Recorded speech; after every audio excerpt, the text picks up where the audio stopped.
बुद्ध से प्रेरणादायक कहानी सच्ची खुशी कहाँ है। एक बार भगवान बुद्ध अपने शिष्यों के साथ किसी गांव में प्रवचन दे रहे थे। वहां एक व्यक्ति आया और उनसे पूछा, मैं हमेशा दुखी और परेशान रहता हूं। कृपया मुझे बताएं कि सच्ची खुशी कैसे प्राप्त हो सकती है। बुद्ध ने मुस्कुराते हुए उस व्यक्ति को एक कटोरा दिया और कहा, इस कटोरे को पानी से भरकर गांव के चारों ओर घूमकर वापस आओ, लेकिन ध्यान रखना कि पानी का एक भी बूंद गिरनी नहीं चाहिए। व्यक्ति ने सोचा कि यह बहुत आसान काम है। उसने कटोरा लिया, उसमें पानी भरा और चल पड़ा। जैसे ही वह चलने लगा, उसे पता चला कि यह काम उतना आसान नहीं था जितना उसने सोचा था। कटोरे में पानी छलकने से बचाने के लिए उसे बहुत ध्यान और संतुलन रखना पड़ा। वह धीरे धीरे चलने लगा और हर कदम पर सावधानी बरतने लगा। काफी समय बाद वह वापस बुद्ध के पास आया।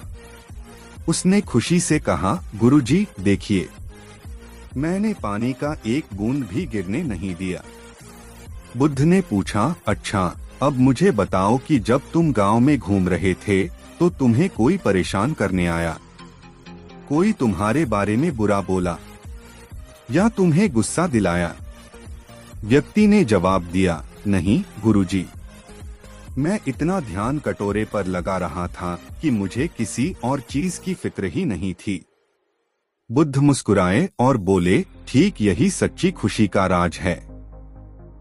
जब तुम्हारा मन अपने लक्ष्य पर केंद्रित होता है और तुम्हारा ध्यान अपने अंदर की शांति पर रहता है, तब बाहरी चीजें तुम्हें परेशान नहीं कर सकती। इस पर व्यक्ति ने समझा कि सच्ची खुशी अपने अंदर ध्यान और संतुलन बनाए रखने में है, न कि बाहरी परिस्थितियों पर निर्भर रहने में।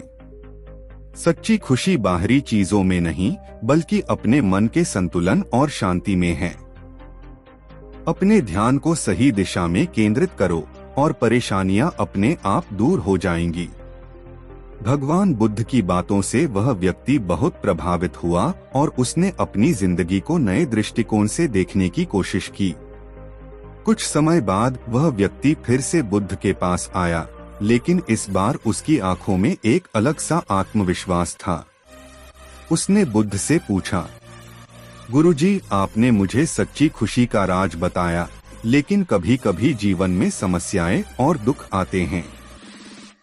जब हम किसी कठिनाई का सामना करते हैं तो क्या हमें अपने ध्यान को खोने देना चाहिए? बुद्ध ने शांतिपूर्वक उत्तर दिया, तुम्हें जीवन में कठिनाइयां और दुख कभी न कभी आएंगे, क्योंकि यह जीवन का हिस्सा है। लेकिन यह तुम्हारे दृष्टिकोण पर निर्भर करता है कि तुम उन्हें कैसे स्वीकारते हो। जो लोग दुख से घबराते हैं, वे उसकी बढ़ती हुई नकारात्मकता को महसूस करते हैं। लेकिन जो लोग दुख को एक अनुभव के रूप में लेते हैं और उसे समझने का प्रयास करते हैं, वे उसे अपनी शक्ति और आत्मज्ञान में बदल सकते हैं। फिर बुद्ध ने उसे एक और उदाहरण दिया, जैसे एक नाविक समुद्र में मझधार में फंसा हुआ जहाज देखकर घबराता नहीं, बल्कि उसे संभालता है। ठीक वैसे ही जीवन के संघर्षों से डरना नहीं चाहिए। जब तुम संघर्षों का सामना करते हो तो यह तुम्हें मजबूत और परिपक्व बनाता है। अपने अंदर की शक्ति को पहचानो और उसे अपनी मुश्किलों का समाधान बनाने के रूप में इस्तेमाल करो।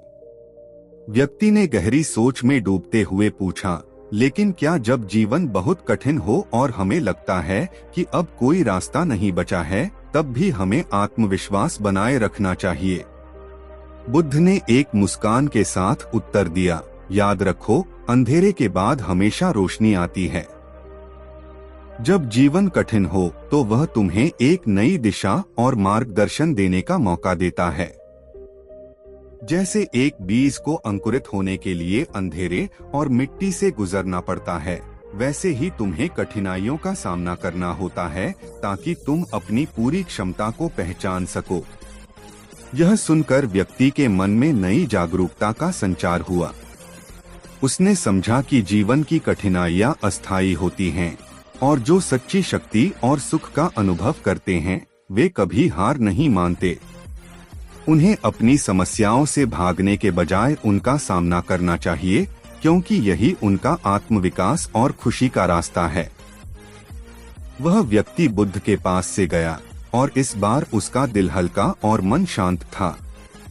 उसने ठान लिया था कि वह जीवन के हर पहलू को अपने अंदर की शांति और संतुलन से समझेगा और किसी भी कठिनाई से डरने के बजाय उसे अवसर के रूप में देखेगा। जीवन में समस्याएं और दुख आते हैं, लेकिन असली ताकत उन्हीं में से निकलती है।